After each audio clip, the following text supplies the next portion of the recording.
ما بنقولش ان ده مجرد، احنا ما بنقولش ان ده مجرد، احنا بنقول لا هو اخطا، ما بنقولش ما اخطاش. ابنه اخطا لما قتل ابوه طبعا. طبعا لا ومن حد يضرب ابوه يا بنتي ما فيش. اكيد. ده حضرتك قتله مش كما ربياني صغيره صحيح. حضرتك علاقتك بالحاج اسماعيل الله يرحمه ايه؟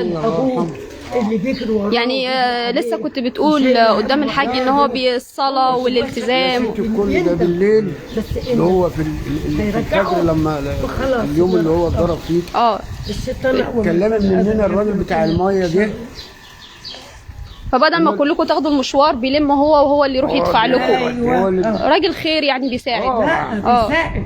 لا ادانا له فلوس الميه بالليل وقال الشغل اطلع من الشغل اروح ادفعها لكم. بنات الله راح فلوس الميه. تمام. كله دفع فلوس الميه. الفلوس جنيه معانا عشان انت عارفه ايه معانا 700 جنيه وهو 1080. رد قال ايه بقى شفتي انا من حلاوته ورجولته لمؤاخذة انا قلت له انا معايا 700 جنيه، هو جاي 1080 جنيه وقال لي ما تقولش هم انا معايا. يعني حضرتك دفعت 700 كان باقي عليك حوالي 300 وشويه. 380. هو قال لك انا اسدهم لك وما تقولش. وقال لك كمان ما تقولش قدام حد. ولما تقبض لك ايوه يعني هو قال لك انا هدفع لك وما تقولش قدام حد كمان يعني هو كله قاعد مش موجود. يعني انا حطهم هو ممكن يتحمل يعني ما شاء الله. هيديهم له يعني بيفك الدقيقه يعني. بيفك الدقيقه مش كده عشان كل شهر فلوس كامله يعني بتاع اما بتجينا يقفل الفلوس او هو كان موظف او كده؟ كان موظف ايه؟ شركة طيبة، شغال في شركة طيبة بقاله مدة اتحال على المعاش. بس شغال بس برضه بيروح. بس بيروح. ما بيقعدش. وابنه هو جاي بيجيب خير ربنا. ما انت قلتي لي هو عنده 62 سنه تقريبا. 62 واسلام ابنه عنده 26. علاقتك باسلام طيب؟ ما بقعدش معاه. لا يعني اكيد كلكم عارفين شباب الحاره وعارفين اسلوبه. بيخش في حاله وبيطلع في حاله مالوش كلام على يعني الحاج سكر بيقول ان هو اخلاق وبيصلي. انت لو قلت له ازيك يا اسلام يقول لك الله يسلمك. عارف اقول لك الله يسلمك ازاي وهو موطي يعني متربي. لا متربي يا حبيبتي حتى اللي جاي ده برضه بيسالوني انت تتعلق باسلام اسمها ايه؟ المسلم هيقول لك لما ده لا يا ابني بعدين هتيجي في الناس.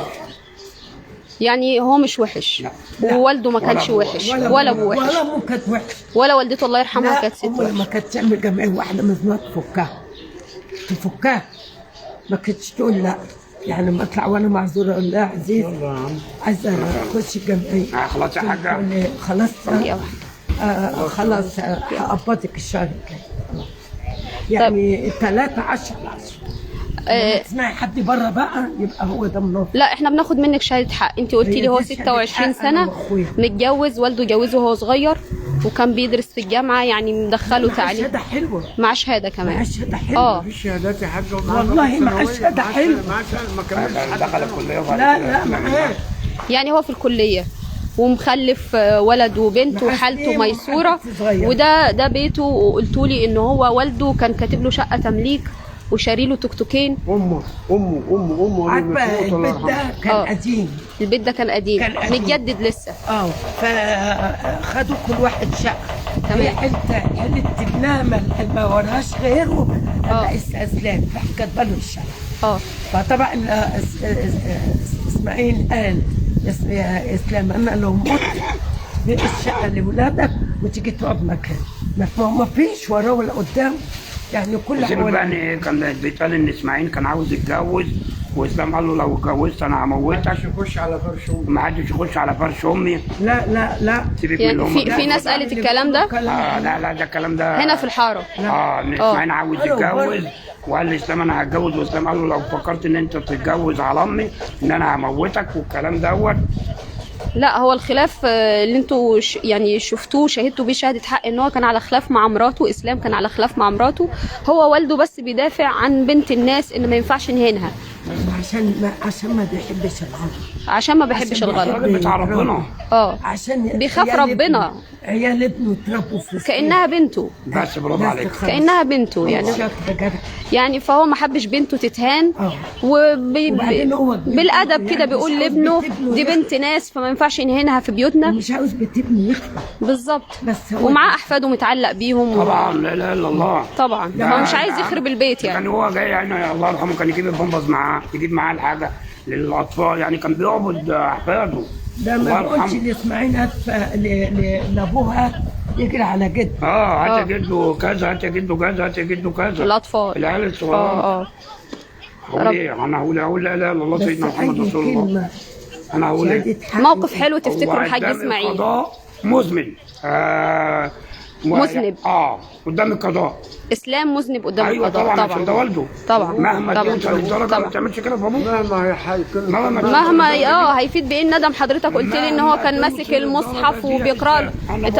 انت قلت لي كان ماسك المصحف وبيقرا له قران. هو اسلام عمك بيقول لك مهما توصل ما توصلش ان انت تموت ان انت تموت، لان ابوك ما حتى لو يستاهلش. جالك الناس قالوا لك ان ابوك هيتجوز، ابوك ما يستاهلش الموت. ان ابوك هيتجوز.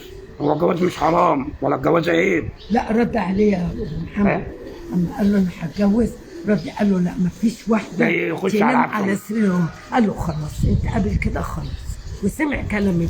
يعني هو اللي قطع ابنه، هو اللي سمع كلام ابنه. عشان ايه كلام ابنه؟ خلاص انا مش هتجوز.